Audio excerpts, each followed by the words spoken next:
Hello guys, अस्सलाम वालेकुम। तो आज के इस वीडियो में मैंने पहले भी कहा था, पिछले वीडियो में जो कमेंट्स आते हैं उसी के बिना पे दूसरा वीडियो बनता है। तो आज हमारा वीडियो जो है, इस वीडियो में हम सारा कुछ बताऊंगा उस टॉपिक के मुताबिक क्या क्या चीज़ें ज़रूरत है एक इंजीनियर स्टाफ को। टेक्निकल स्किल्स हो, प्रैक्टिकल स्किल्स हैं, उसको पैदा करने में और अंदर से पैदा करने में उसको क्या क्या ज़रूरत है। तो पहली जो हमारे पास स्किल है वो है प्रॉब्लम सॉल्विंग स्किल।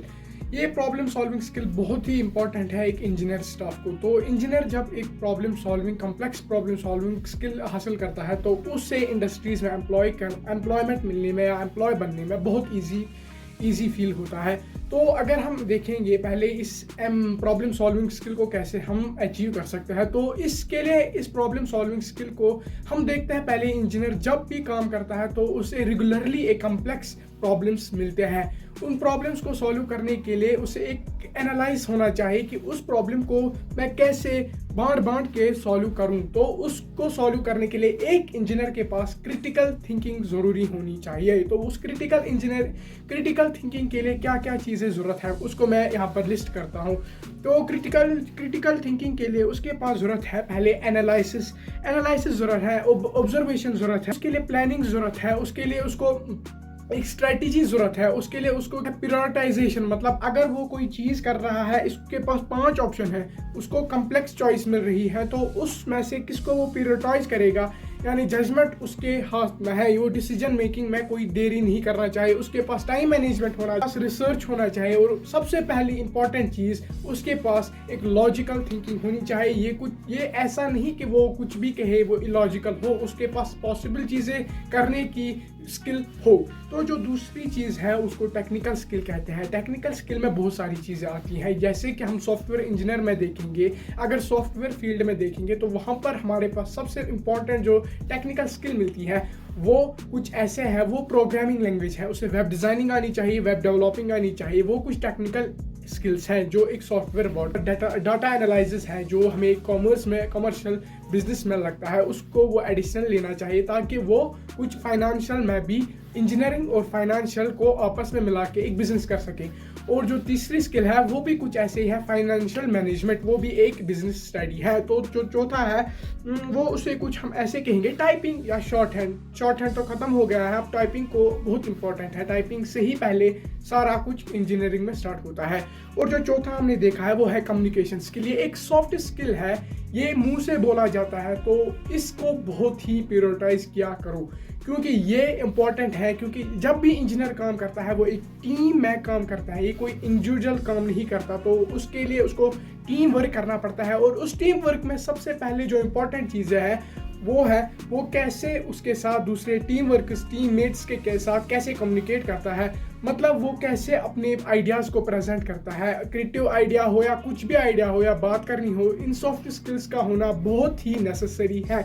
ये बहुत ही इंपॉर्टेंट है। ये ऐसे नहीं कहता है क्योंकि इनको सॉफ्ट स्किल्स कहा जाता है तो इससे सॉफ्ट ही लिया जाता है, लेकिन ये आगे चल के बहुत बहुत बहुत इंपॉर्टेंट होती है।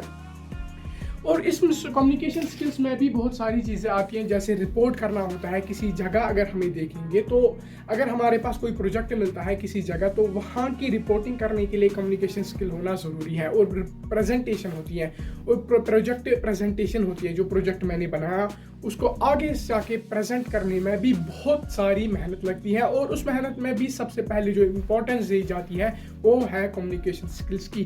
तो हमारे पास जो छठी यहाँ पर रिसर्च स्किल, एक इंजीनियर को ज़रूरी है कि वो रिसर्च करे कि अपडेट्स क्या आ रहे हैं, उसकी स्किल में क्या अपडेट चाहिए और न्यू डिज़ाइंस क्या आ रही हैं।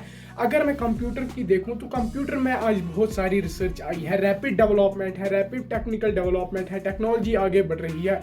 तो उसे उस डेवलपमेंट को मद्देनजर रखते हुए उसे रिसर्च करनी है ताकि उसको भी स्किल में अपनी स्किल जो है उस पोजेस करता है उसमें भी कुछ अपडेट आ सके। उसको स्किल में अपडेट लाना बहुत बहुत बहुत नेसेसरी है। तो उस रिसर्च को करने के बहुत सारे फायदे हैं।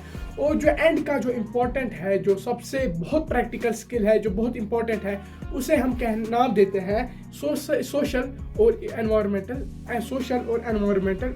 Decision making. ये भी एक बहुत इंपॉर्टेंट डिसीजन मेकिंग है। ये एक टेक्निकल स्किल है, तो पता ही है ऑफ कोर्स टेक्निकल स्किल है, लेकिन इस टेक्निकल स्किल से हमें बहुत सारे फायदे मिलते हैं।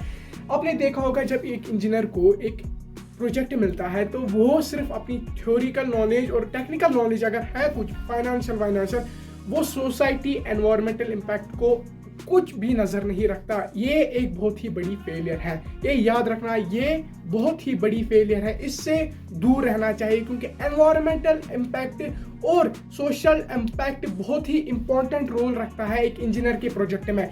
मतलब अगर हमने ब्रिज बनाया तो उससे सोसाइटी पे कैसा इम्पैक्ट है, कॉन्सिक्वेंसेस कैसे है, और अगर हमने एक प्रोजेक्ट बनाया उस पर एनवायरमेंट में कैसे इम्पैक्ट है, वो एक बहुत ही बढ़िया रोल प्ले करता है। तो इन रोल्स को मद्देनजर रखते हुए मैंने आज के वीडियो में आपको सारे पॉइंट्स बताए जो एक इंजीनियर को जरूरत चाहिए एक टेक्निकल स्किल बनाने में, अंदर से टेक्निकल स्किल हासिल करने के लिए। तो बाकी आज के वीडियो में इतना ही। अगर दूसरे वीडियो में और इससे भी और लिस्ट चाहिए तो कमेंट ज़रूर कीजिएगा। तो बाकी बस।